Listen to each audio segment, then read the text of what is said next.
Landrover Defender TD5, white truck, changing rear shock absorber. Got that, couple of extra tools, 17mm spanner, socket set as well, some silicone grease, got a little ball joint releasing tool, hammer, wire brush, pliers to be able to hold the bottom of the shock absorber, and a pry bar, electrical tape, and a bit of etch primer paint. Now all we need to do is, when you go underneath your truck, is there's the shock absorber itself. Got to undo that nut there, and underneath at the bottom is that nut there, which will either be a nylock or maybe two nuts, one to lock the other one. Anyway, changing it because it's rattling around. The top bushes have gone up inside there somewhere. Looks a bit slack, but anyway, so let's do this. I've already put a little bit of WD-40 on it yesterday to ease getting that nut off. The same with the bottom nut, but we'll just jack the truck up. There's my jack.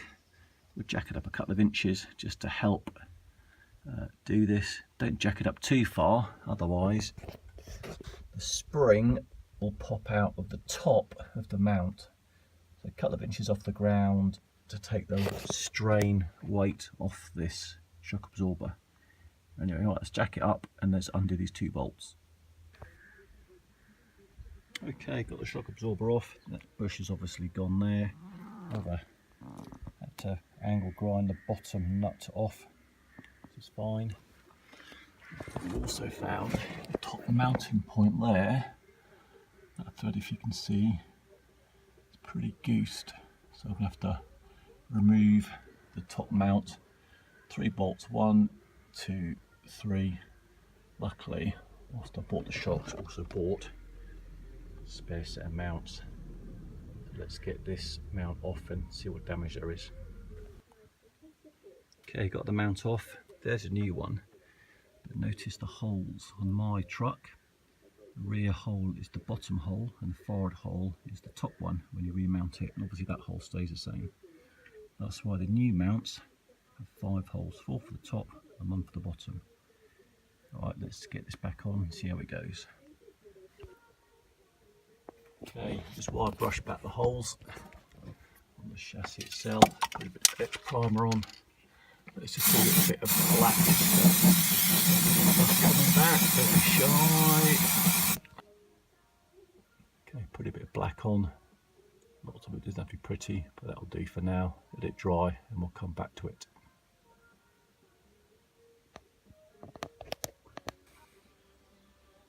Okay, that's it, 3 bolts in place for the mount itself. 1, 2, there's the third one up there. I'll dab a bit of sealant to, it's not sealant, I mean grease, to hide, keep the threads okay, and that's the 1, 2, 3 at the sides of them. Right, let's mount this shock then. Plate, that's it, yep, that's correct. That's correct. Goes like that, isn't it? Yep, goes like that. Forgot. That one as well, so that you can add that.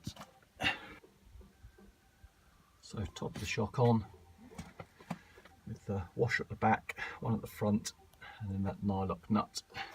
Just got to get the bottom in. And what you do down here is, as long as the shock is not too overextended, add on the washer.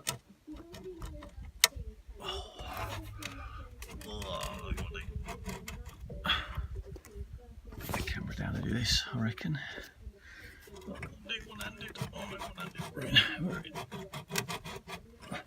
Just got to extend the shock itself. There's the bush. Twist it. It's pulling it down. get it seated nicely, and then add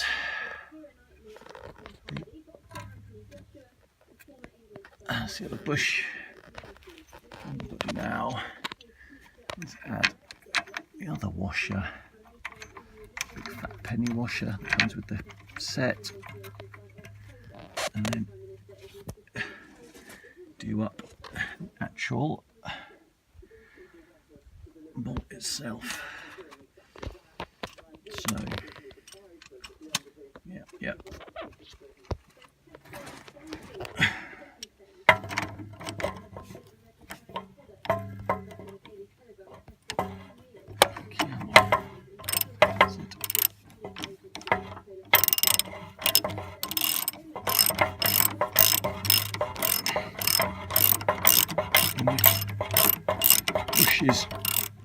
Bushes line up in the cones.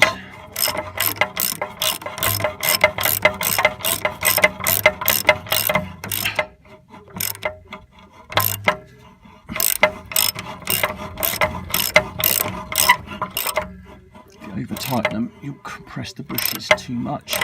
That'll be alright. What I will do is I've got my little Stone Guard spray. Might bosh a bit of Stone Guard spray on just to protect the bottom of those. There it is. Bit of Stone Guard on the bottom. That'll hopefully stop it rusting too much. So if we've got changes again, it's dead easy. So that's the bottom mount sorted. That is a top mount sorted. So top mount sorted, bottom mount in place, a bit of Stone Guard to protect it. Let's get off the jack and see how it looks.